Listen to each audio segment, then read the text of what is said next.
The name of the movie is Ig, Y-G-G, short for Yggdrasil, also a reference to egg, which plays into the story. At its core, it's a story about a mother who's trying to bring her child back to life.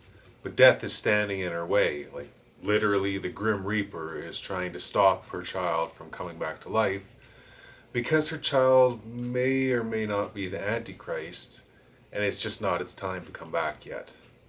However, this woman is also a very powerful witch, and she's willing to do whatever it takes to bring her child back to life. It's going to be kind of a Tim Burton-y, gothic sort of vibe, gray tones and desaturated with kind of a fairy tale narration going through it and limited dialogue. We start off in this graveyard where she channels the soul from the afterlife, puts it into this apple.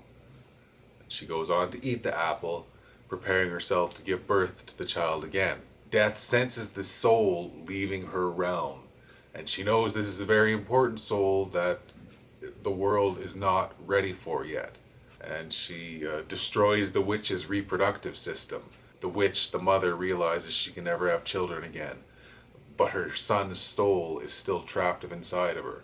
That's the end of the first act. Into the second act, the witch realizes that death does not want her son to be reborn.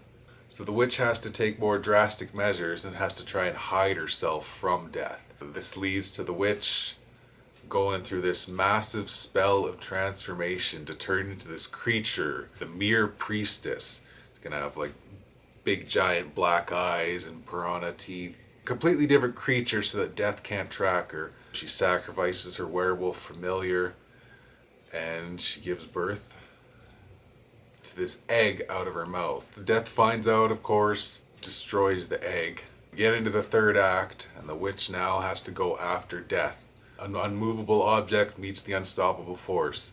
This witch is extremely powerful, and death refuses to give up this soul. The story ends with the witch taking death hostage and a world in chaos where nothing can die.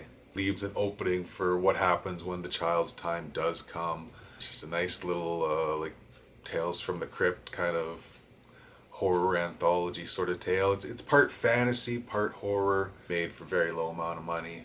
Magical, melancholy, dark sort of tone. Appeal to people who like creature features. Practical effects for the creature will all be done up. Transformation will be showed. Short, fantasy, horror, creature feature sort of thing. A mother who just wants her child back, but death does not want that to happen. That's our film. Thank you.